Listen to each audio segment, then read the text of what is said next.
Welcome back to the next session of electrostatics. Friends, in the last class we discussed about continuous charge distribution and Gauss's law and Gaussian surface.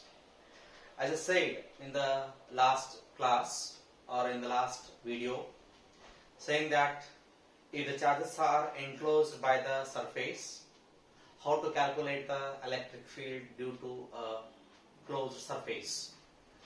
Now friends, today we are studying the applications of Gauss's law.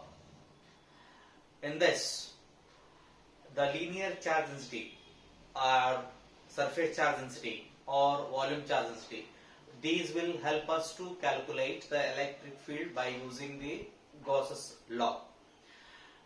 To calculate the Gauss's law or to calculate the electric field using Gauss's law, mainly we have three applications. Number one, electric field due to an infinitely long, straight, uniformly charged wire. So now, as I said, Gauss's law will help us to calculate the electric field due to a charge density or continuous charge distributions. Example, number one, linear charge density, 2, surface charge density, 3, volume charge density. Now, to calculate the electric field due to charge distribution or continuous charge distribution, mainly we have to follow three important things or four important things.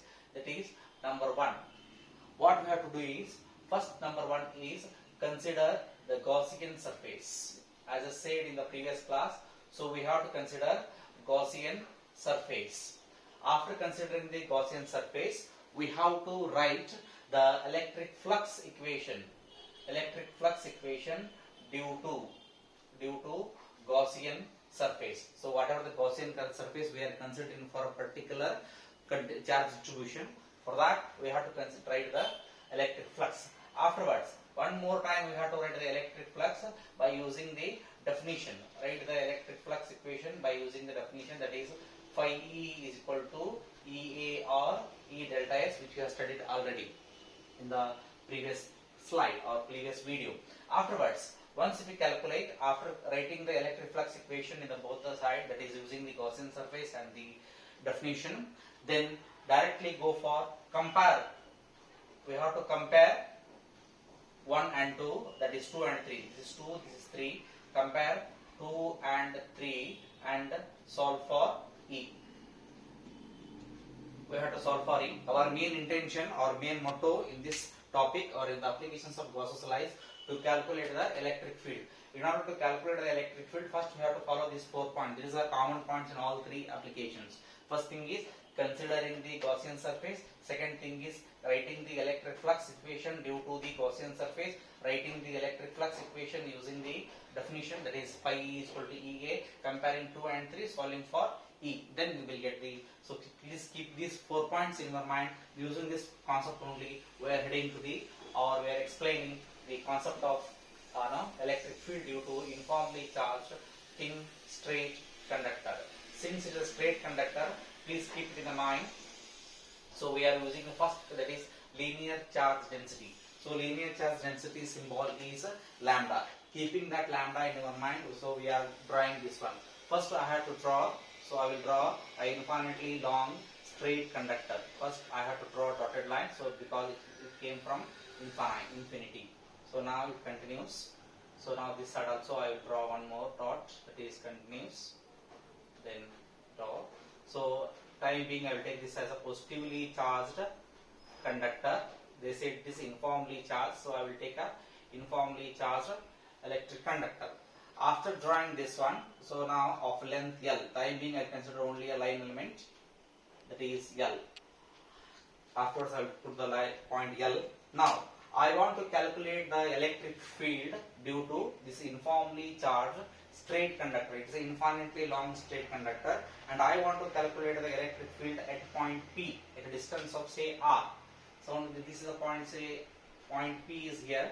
I want to calculate what is the electric field at this point. So now before that I have to consider one more point called as O. Now time being I am considering a point O and in the conductor. So this is considered as O. Then I want to calculate what is the electric field at a point P at a distance of r from the O. To calculate this one, I will consider two line elements P1 and P2 on the conductor. So now this is one P1, this is another P1. So I am consider two P1, P2. So this is P1, this is P2. After considering P1, P2, as I said, since the electric here charges are positive charges, electric field is radially outward. So here once again I am explaining, please keep it in the mind, here all the charges are positive, electric field is radially outward. That means it has linear charge density lambda greater than 0, not less than 0. If it is less than 0, electric field is radially inward. So now afterwards, after drawing this one, I have to draw the electric field due to the point line elements P1, P2 at point P. So if I draw, then it goes like this. This is the direction of E1. So this is the direction of E1. Similarly, if I draw, then it goes like this. This is the direction of E2. Now, look at this. These two are having different directions. Then I want the resultant electric field due to these two E1 and E2 at point P. So then, if I draw, then I will get the resultant electric field. This is the direction of the resultant electric field due to the elements P1 and P2 at O, a distance of say R. Similarly, if I consider a few more line elements P1, P2 on this infinitely long straight conductor, then I will get different points on. And one more thing, please keep it in mind, this is symmetrical about the axial line. The entire straight conductor is symmetric about the axial line. Suppose if I extend this one, I will get a different shape of a conductor. So that itself is considered as a Gaussian surface. That is our first motto, using calculating the Gaussian surface. So if electric field is this side, same moment of electric field also produced in this direction at a distance of say r. So then I have to get one more electric part say at the same distance. That is a distance matters very important here. So now I will get another point here, straight conductor. Then I have to join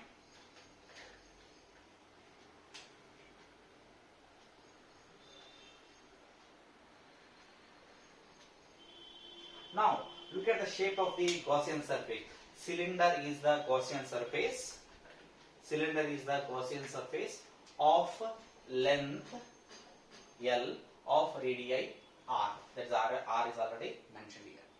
As I said in the first thing, I consider the first point is Gaussian surface. Second point is I have to write the electric flux equation due to the Gaussian surface. So now, if I write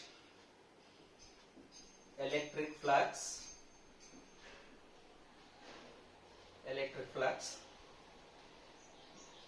due to the Gaussian surface. I repeat once again here, our Gaussian surface is here, in this case is cylinder. So Gaussian surface is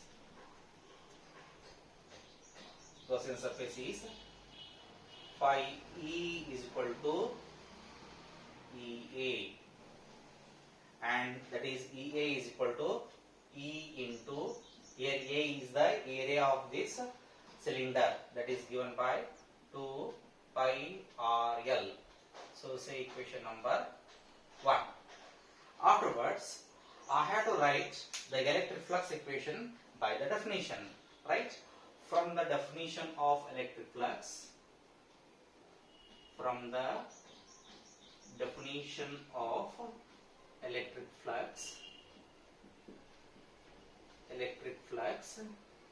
phi E is equal to Q by epsilon naught. But we know one thing, that is from linear, so since we are considering here linear charge density, from linear charge density,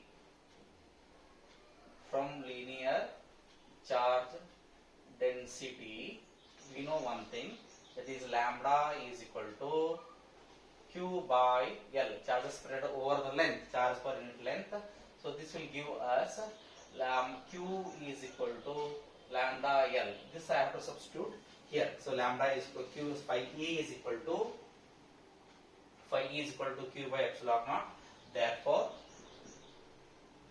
phi E is equal to lambda L divided by epsilon. You can write here also.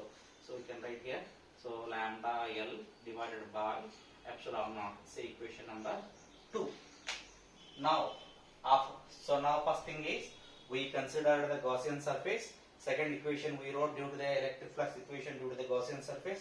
Next point we wrote electric flux equation by using the definition. Now I have to compare equation number 1 and 2. From 1 and 2, from equation 1 and 2. So if I compare equation 1 and 2, what I'll get? I'll get E into 2 pi RL is equal to lambda L divided by epsilon naught. So now we compare 1 and 2. What I said here, compare 1, 2 and 3, that is equation number 1 and 2, then solve for E. Only I want what is electric field, E is equal to. So remaining terms, take that side. So if I take that side, I will get E is equal to lambda L divided by epsilon naught into 1 divided by 2 pi RL. So L get cancelled. Finally, E is equal to 1 by 2 pi epsilon naught into lambda by R. So if I express this in vector form,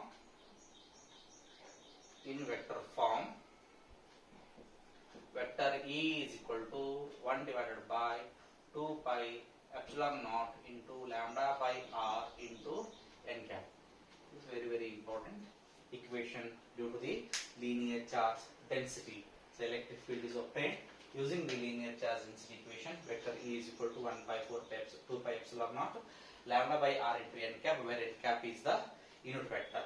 And as I said again, once again, if lambda is greater than 0, electric field is radially outward, and if this lambda is less than 0, electric field is radially inward. So this is the first application, carries 5 marks. So now here we consider the Gaussian surface, electric flux equation due to the Gaussian surface, electric flux equation using the lambda, or that is electric flux using the definition, then comparing the equation, then solving for E. This is now application number 1. Similarly, it is possible to calculate the electric field due to a uniformly charged surface, or that is plane surface. So let us discuss that concept also. So now this is application number 1. Application number 2. So now in the continuous charge distribution, we studied first one is linear charge density, that is charge per unit length. So that using that concept, so we calculated the electric field due to a uniformly charged infinitely long thin wire. So now we are proceeding to the next electric field due to the surface charge density, that is second continuous charge distribution, that is sigma. So we will rewrite the definition heading once again, electric field due to an uniformly charged. Application number 2, this is electric field due to uniformly charged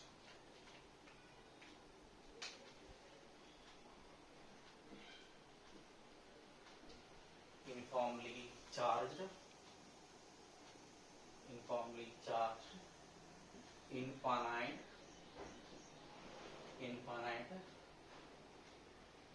plane sheet. This is our second application, application number 2.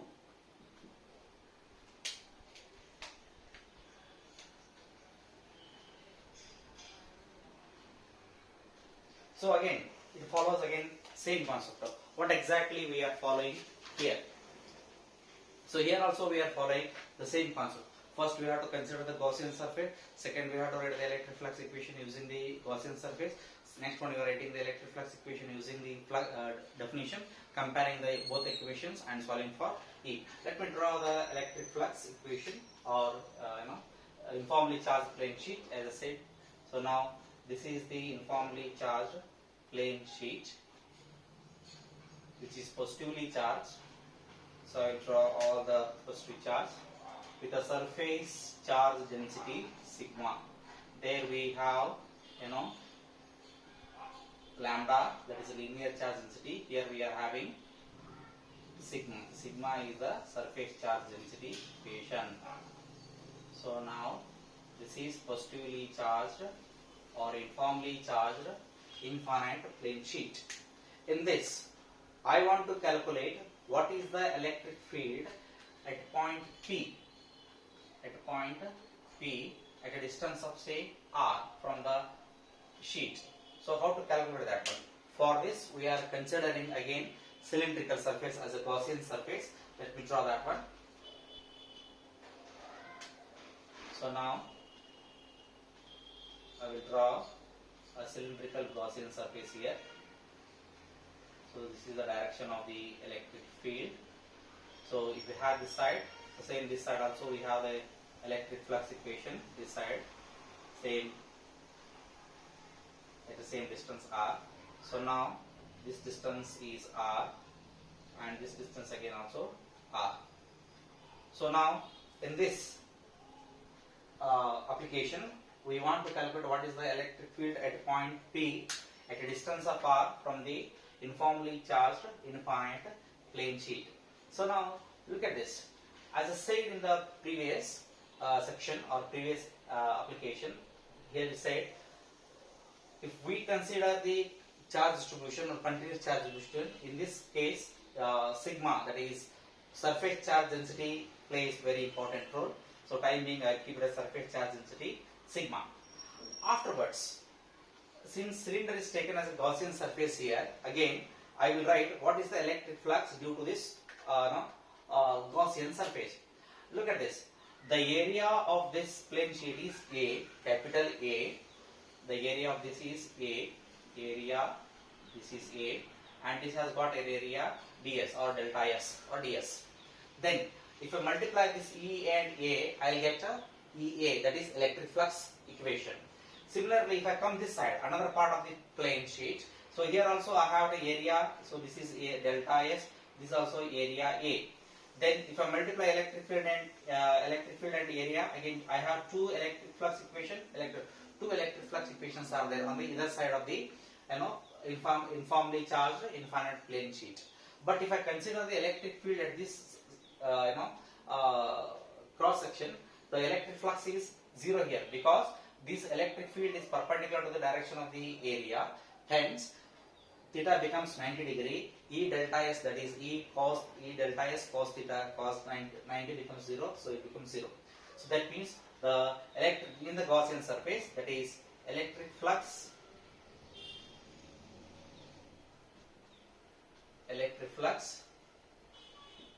due to Gaussian surface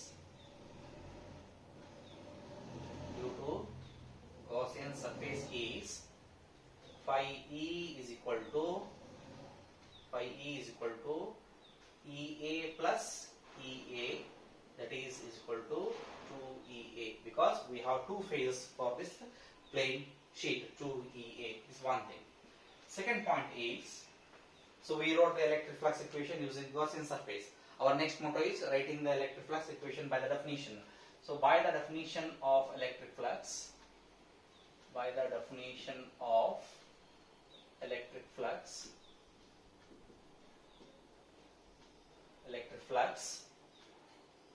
phi E is equal to Q by epsilon naught, that is equal to sigma A divided by epsilon naught. Say equation number 2, because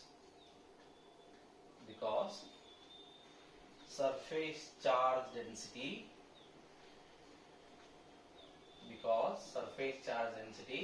sigma is equal to Q by A. So if you rewrite, then you will get Q is equal to epsilon A, that is therefore Q is equal to sigma into A. That's what I have substituted here. Now after writing these two, I have to compare equation number 1 and 2. From 1 and 2, 2EA is equal to sigma A divided by epsilon naught. I want only E, I have to solve for E. So then sigma A divided by epsilon naught into 1 divided by 2A, cancel A and A. So we get E is equal to sigma by 2 epsilon naught in vector form. in vector form. Vector E is equal to sigma divided by 2 epsilon naught into n cap. So this is the electric flux due to the continuous charge distribution over the surface. Vector E is equal to sigma by 2 epsilon naught into n cap. Again, where n cap is the unit vector, and if sigma is greater than 0, electric field is radially outward. If sigma is less than 0, electric field is radially inward. So these are the two important applications of Gauss's law, and we have studied in this section. In the next session, we are going to study and one more application, that is electric field due to uniformly charged thin spherical shell. Thank you.